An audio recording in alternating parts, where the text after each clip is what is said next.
Kong International Film Festival, this screening of Tatami, and also staying behind for this face-to-face. First of all, I'll introduce the moderator for today, Anke Lewicki, who will be our moderator. Please welcome Anke.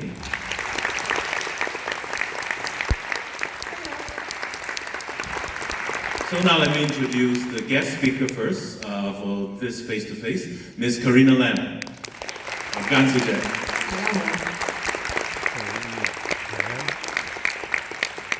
And of course, our honor to have the star of today, the director and also the actress for this film, Sa Amir.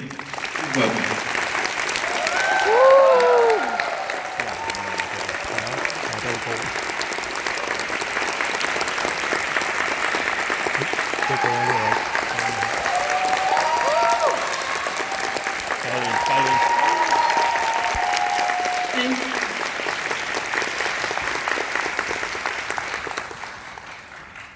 Yes, hello and thank you for this very warm and nice welcome. And welcome to our face-to-face with Sarah Amir, with special guest Karina Lam. And I think it will be an encounter between two multifunctional film artists who work as actresses, directors, singers, producers and casting agents. And both come from countries where the art of film has a very special status. Both Iran and Hong Kong can look back on a very rich film culture. So, welcome the ambassador of the Hong Kong International Film Festival, jury member of the Firebird Award, and Golden Horse Best Actress, Karina Lam. Thank you. Let us welcome Best Actress Sarah Amir, who comes to Hong Kong in a triple function as a member of the Firebird jury and to present two films. Tatami, the film we've just seen, is your director debut and co-directed by Israeli director Guy Nativ. And in the Australian film Shada, you play the leading role, a young mother from Iran who flees from her violent husband. Thank you so much for coming to Hong Kong. Thank you for having me. Thank you for being here.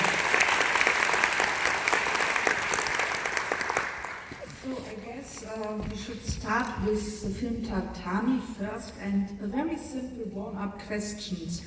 Why judo? How popular is it in Iran among women? Why not table tennis, football, or whatever? Why judo? Yeah, that's the thing. Judo is very popular in Iran, but in Israel too. And you know, this is the idea. Actually, the original is Guy's idea, and he worked on the script of this movie with Elham Irfani, who's an Iranian scriptwriter living in Paris. And what I know how the idea came to him, apparently during COVID time, he just reads the news about, because you know, I can give you a long list of real athletes in Iran who had the same problem, and because of conflicts between Iran and Israel, the athletes, they are not allowed to face any Israeli competitors. So this comes, you know, he reads this story about one of the athletes and one of the judokas, and he starts to write it, and then he got in contact with a boxer, Iranian female boxer, who left Iran with the same problem. And that's how they started to write this. And you know, because it's very popular judo in Iran and Israel, this is, of course, they're gonna meet each other, these athletes, in a way, in all these world champion competitions and Olympics, and yeah. That's it. But also, I can say that, you know, the philosophy of judo, the fact that you need to honor your opponent, and you know, this respect was something very important about choosing judo as the topic of the movie, which I found very. I mean, I love the story. I didn't know anything about judo, but read the script, and I really loved the idea of this philosophy and this attitude of in judo you can't, it's not like box, you can't hurt your opponent. It's very beautiful. And as the film story is based on countless true events, I was wondering, how did you do your research and how did you develop the story?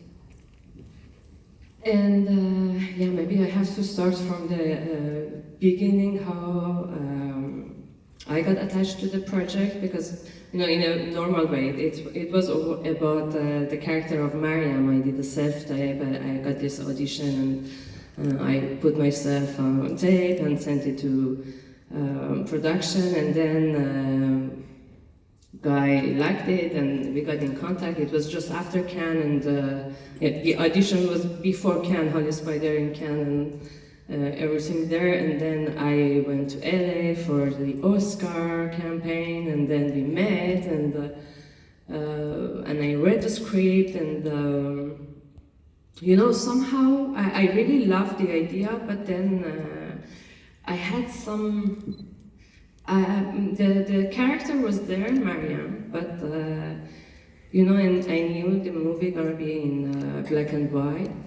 But I didn't want this character being in black and white. I needed to add more layers and make it more colorful and deep.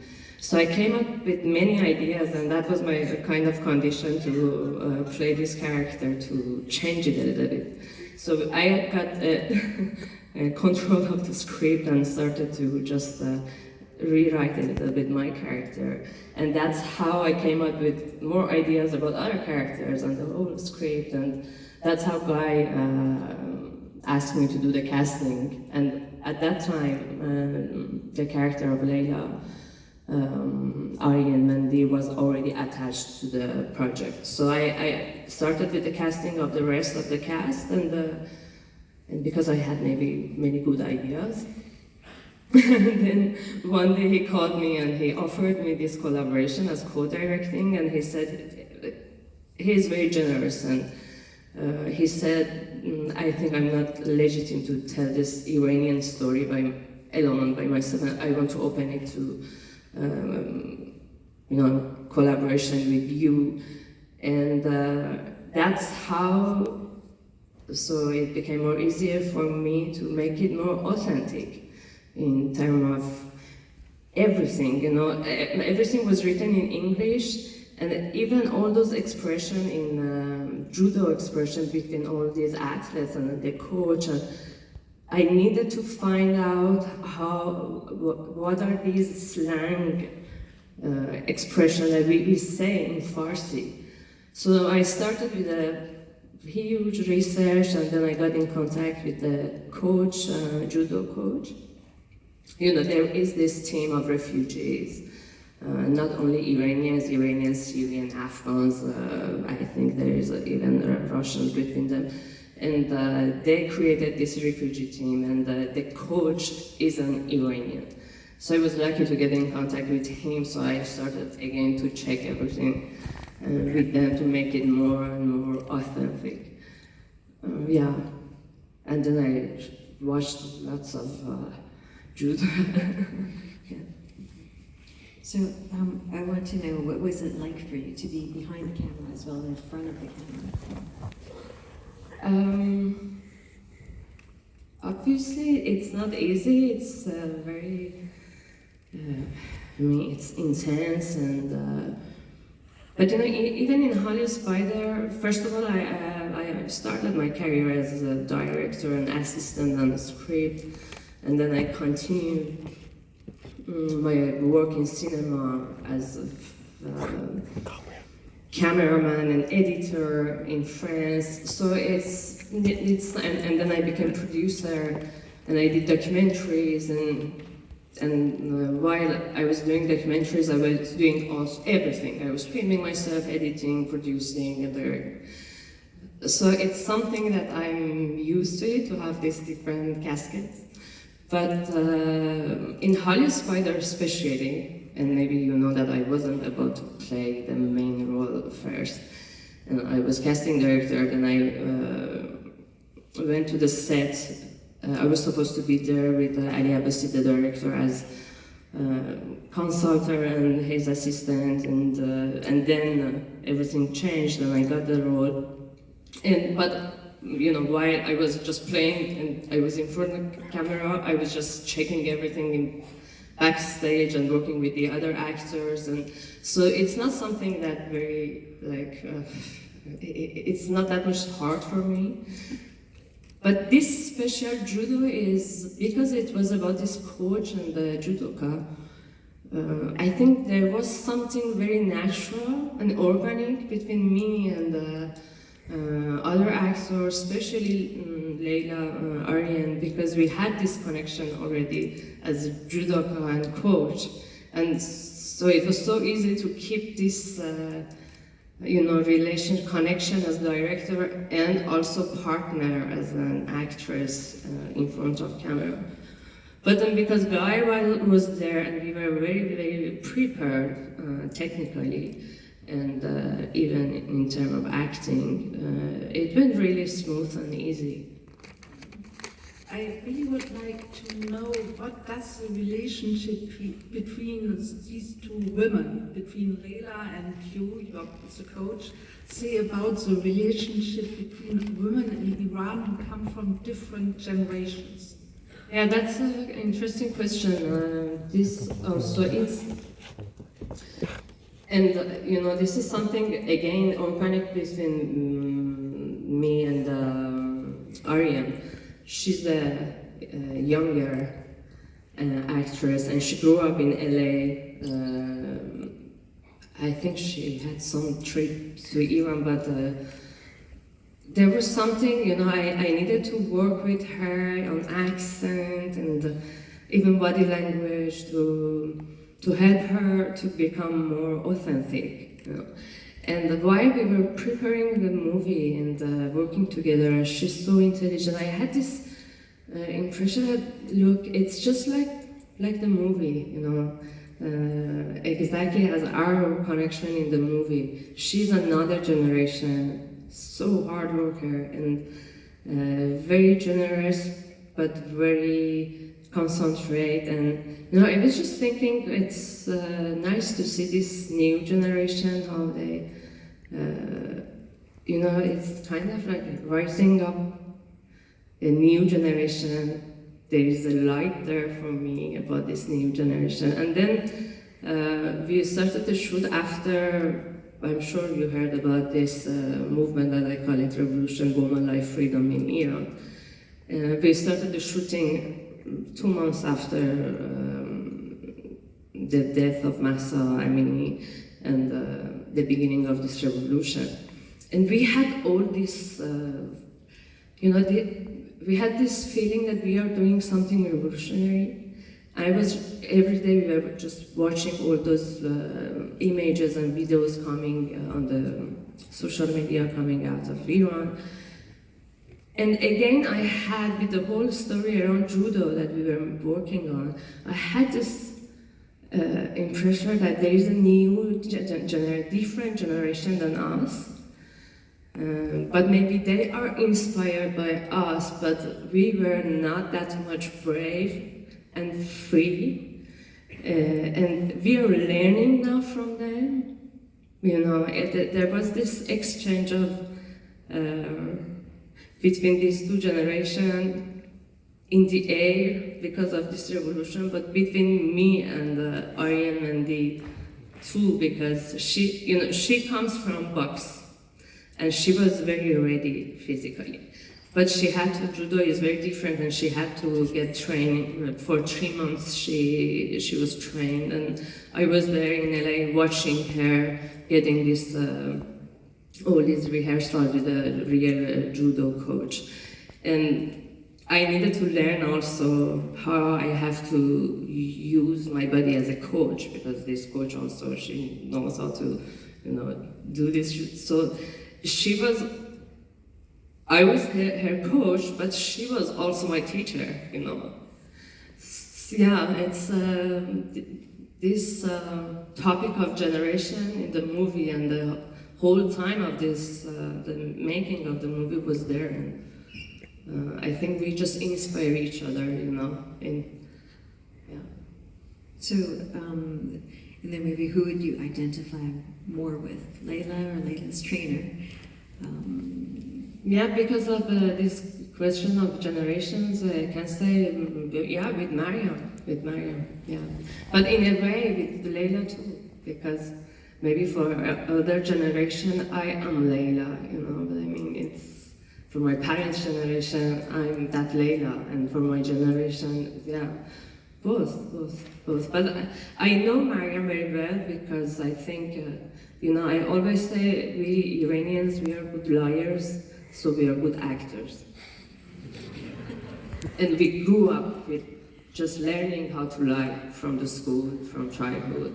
And it's so hard to not lie. And at some point, this is the difference. I think this new generation, they just started to hate it. They don't want anymore to lie. You know, they are so honest, and that's why I say they are free. And this is, you know, again something that we see in this movie too. Mariam is so, you know, she's regretting all these years because of her own lie, because she's not honest. And I think in a way, I also lived this, and at some point I also decided to not lie anymore and leave that country, you know, and try to be free. So yeah, in both ways.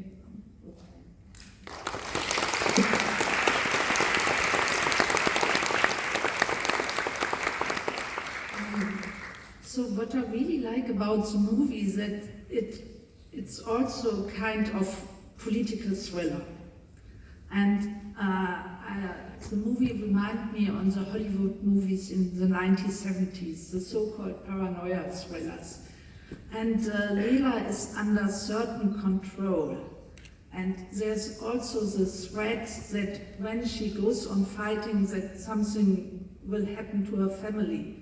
So in which way is this based on real events? It is, as I said, yeah, we have many sources of inspiration. We have judokas from other scenes of sport. There are many of them who just left the country. Many of them stayed, and as exactly Mariam does, they accepted to. They obey the system. They, you know, they prefer to stay there and I don't know, becoming coach or.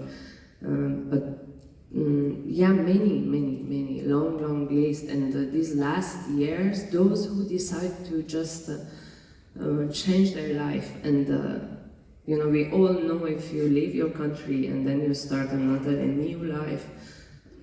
Yeah, if you're, you know, optimist, and if you don't give up, and if you're a hard worker, you manage to, you know, to reach that point that you are willing to. But yeah, more and more, as I said, there is this refugee team now. So yeah, they were all our. I have many names, but no need to tell you. Can just Google.